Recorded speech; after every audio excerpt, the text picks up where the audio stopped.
y'all. Let me start with something that might sound downright un-Texan for a second. Stick with me. For all our talk about brisket, barbecue, ribeyes, chops, and the best dang steak in Texas, there's a truth hiding in plain sight. If you took the plants away from meat, folks wouldn't touch it. And I'll prove it right here as a card carrying Texan who used to think the smokehouse was a sacred place. We love to brag down here. My uncle's brisket melts like butter. My ribs fall off the bone. My steak's so good it'd make a grown man cry. But listen closely.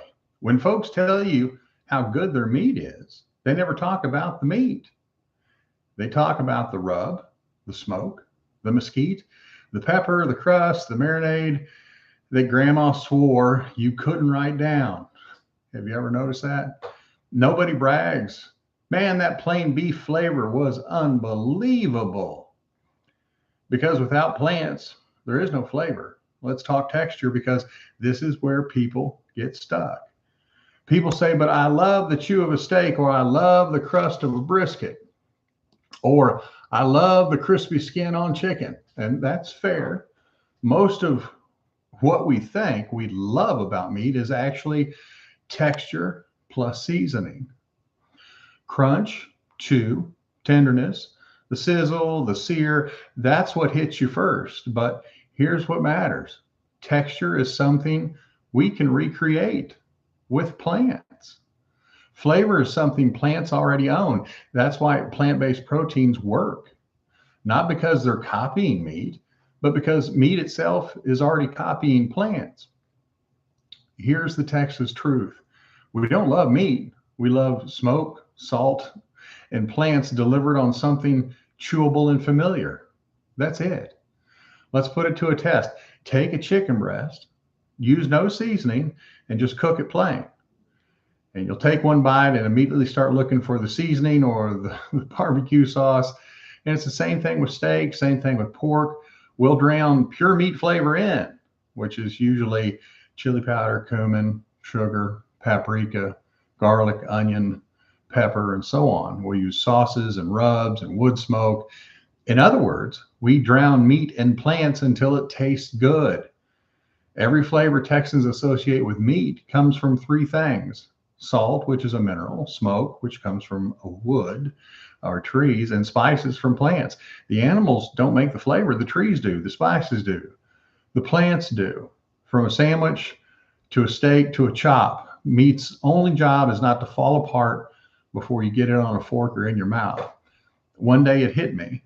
If the flavors we love are all from plants, if the texture can be created, if the satisfaction comes from the plants and the salt and the fat and the heat and the smoke, why do we need the animal in the middle?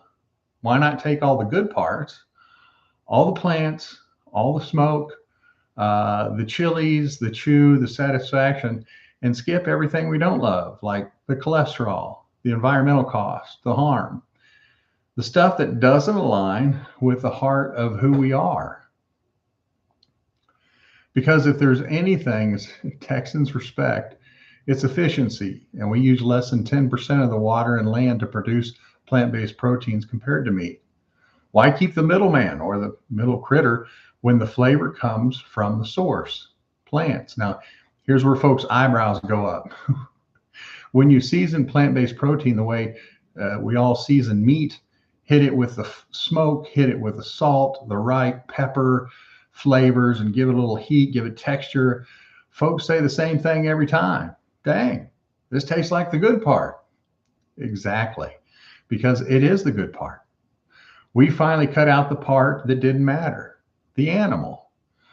It's like finally admitting the truth about Santa Claus. Now, you still get the gifts, but you just understand where they come from.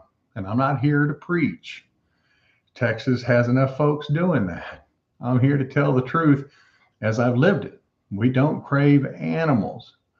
We crave chew, a very familiar texture, a familiar flavor. We crave a memory.